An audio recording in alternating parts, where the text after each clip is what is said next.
Apa yang terjadi dengan kita hari ini? Entah itu hal baik atau hal buruk.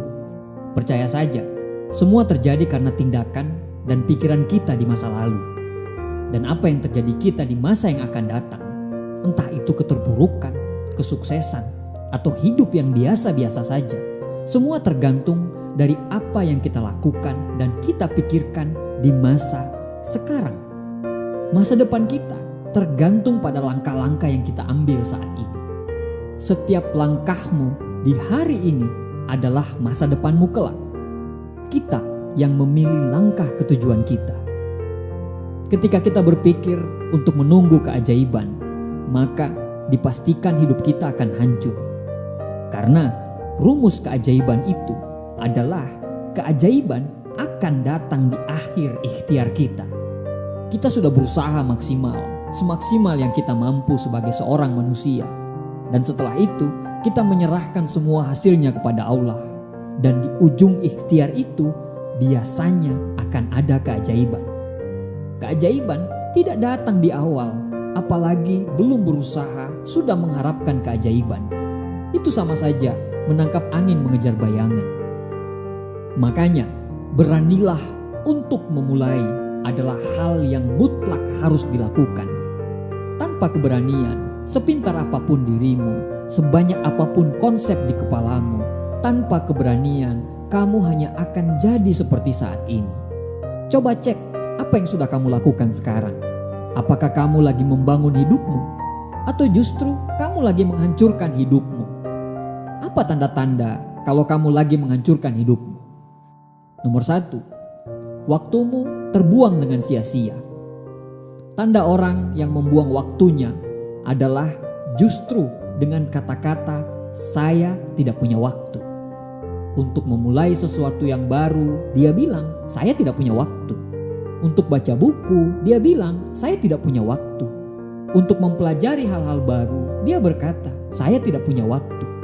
Dan luar biasanya adalah dia bilang dia tidak punya waktu untuk melakukan hal-hal yang bermanfaat di saat waktunya habis untuk melakukan hal-hal yang tidak bermanfaat. Waktunya lebih banyak habis untuk mengabdi kepada pacarnya, antar jemput, makan bareng, dan malam sampai pagi habis buat sleep call dan macam-macamnya. Waktunya habis untuk orang yang belum tentu orang tersebut dipilih Allah untuk menjadi pendampingnya. Akhirnya waktu yang harusnya kita pakai untuk ketemu dengan orang-orang, bercerita tentang proyek di masa depan, kalah dengan kata sayang jemput dulu dong, sayang antar aku dulu dong, sayang makan beruang bareng yo, dan macam-macamnya. Waktu yang harusnya kita pakai untuk baca buku di saat malam habis karena sibuk sleep call yang entah di mana faedahnya kegiatan tersebut. Waktumu habis untuk main game. Iya, kalau kamu gamer profesional. Tapi kalau cuma menghabiskan waktu, mending habisin waktumu untuk hadir di organisasi kampus atau hadir di majelis taklim. Waktu yang tadinya kita pakai untuk hal-hal bermanfaat itu kalah dengan ajakan nongkrong, main kartu sampai pagi, atau main PS sampai pagi. Coba tanyakan pada hatimu, jujur pada hatimu, apa yang sudah kamu lakukan sekarang sudah membawa kamu ke impianmu? Apakah sudah ada progres atau bagaimana? Coba deh, karena yang menentukan masa depanmu adalah kamu sendiri. Katanya mau buat channel YouTube, sudah belajar edit video atau belum? Kapan memulainya? Katanya bosan dengan gaji yang seperti itu terus tiap tahun. Sudah mulai ketemu belum bisnis sampingan untuk tambahan? Katanya anak mau sekolah di tempat terbaik. Sudah punya rencana keuangan kah untuk mereka? Waktu sama sekali tidak ingin bersahabat dengan orang yang selalu bertanya, kenapa begini, kenapa begitu? Makanya waktu akan pergi begitu saja. Waktu itu akan berjalan terus, apapun keadaanmu. Mau sedih, bahagia, kaya, atau miskin, waktu itu tidak akan pernah menunggu. Hanya waktu itu memang bebas mau dipakai seperti apapun mau kita. Berdiam diri atau bertindak segera. Waktu itu seperti hujan, tidak pernah memilih tempat untuk jatuh, tidak pula memilih waktu untuk turun. Nomor 2, takut untuk memulai. Kendala terbesar orang yang belum mencapai keberhasilan adalah menunda untuk memulai. Padahal capaian itu selalu berawal dari kemauan dan keberanian untuk memulai. Jadi jangan pernah takut untuk memulai. Memulai untuk apa? Tentunya hal-hal positif untuk masa depanmu. Hal-hal yang bermanfaat yang dapat meningkatkan kualitas diri dalam kehidupan keluarga, masyarakat, bangsa dan negara, serta agamamu. Tentu saja setiap orang yang memutuskan sesuatu yang baik pasti akan mengalami sederet kendala, masalah, tantangan langsung datang dengan berderet sangat rapi. Sebagai contoh, kita ingin menjadi penulis. Langkah sederhananya jelas, yaitu memulai kegiatan menulis. Tapi sebagian orang berhenti karena kendala yang berderet. Mulai dari tidak punya ide, sampai tidak punya bakat. Pada akhirnya punya ide atau punya bakat, kendala berikutnya muncul. Kendala berikutnya adalah tidak punya laptop, kuota internet, dan sebagainya macamnya. Banyak lagi sampai ujung-ujungnya kita tidak pernah menulis sampai akhir hayat kita. Roy T. Bennett pernah berkata, jangan menunggu saat yang tepat untuk memulai, tapi mulai dan buat setiap momen menjadi benar dalam hidup kita. Nomor 3, selalu meremehkan diri sendiri. Bagaimana orang mau percaya dengan kita kalau kita ragu dengan diri kita sendiri? Bagaimana orang mau segan dengan kita kalau kita sering meremehkan diri kita sendiri? Kita sendiri yang harus menyelesaikan problem hidup kita. Kita sendiri yang harus berperang dengan masalah-masalah hidup kita. Saat kita jatuh, tidak ada orang yang mendekat dengan kita. Saat kita lagi di bawah, orang-orang pasti meninggalkan kita. Tapi saat kita sukses dan hidup kita bahagia, orang akan bertepuk tangan. Bahkan setiap orang akan mengaku saudaramu, temanmu. Bahkan mereka akan mengatakan bahwa mereka itu orang-orang yang berperan dalam hidupmu dan perjuanganmu dulu. Hidup itu memang kejam. Saat kita jatuh, kita ditinggalkan.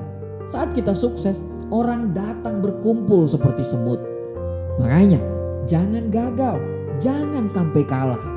Berjuang terus dan jadikan hinaan dan cacian orang menjadi sorak-sorai dan tepuk tangan kebanggaan terhadap diri kita. Bangkit untuk kebanggaan hidup. Jangan pernah remehkan dirimu sendiri. Yang keempat, manajemen uang yang buruk. Menurut survei, banyak sekali anak muda yang terlilit utang karena pacaran. Hasil survei yang dilakukan oleh Lending Tree mengatakan hampir 1/4 milenial mengambil utang hanya untuk kebutuhan kencan. Sebanyak 7% generasi milenial melaporkan bahwa mereka saat ini berhutang pada kartu kredit. Sementara itu, 10% mengatakan kartu kredit mereka ditolak saat kencan pertama. Sementara itu, survei Forbes tahun 2023 terhadap orang Amerika yang sudah menjalin hubungan berkomitmen itu menunjukkan hal ini juga berlaku untuk pasangan yang ingin mentraktir pasangannya atau saat berkencan. Separuh responden meminjam uang dari temannya. 37% itu mengajukan pinjaman pribadi dan 40% berhutang kartu kredit untuk membeli hadiah romantis atau berkencan. Memang sudah paling benar hidup menjomblo sih kalau kita memperkaya diri sendiri. Itu cuma salah satu contoh sih. Tapi secara garis besar, manajemen keuangan di sini bukan cuma soal berapa gaji yang kamu terima setiap bulan dan bagaimana mengalokasinya. Akan tetapi bagaimana kamu mengelola uang itu sendiri sehingga finansial kita terencana dengan baik. Bicara soal manajemen keuangan, berikut ini adalah ciri-ciri kalau kita punya manajemen keuangan yang buruk. Yang pertama, kita nggak punya rencana keuangan. Yang kedua, gaji kita selalu habis di tengah bulan.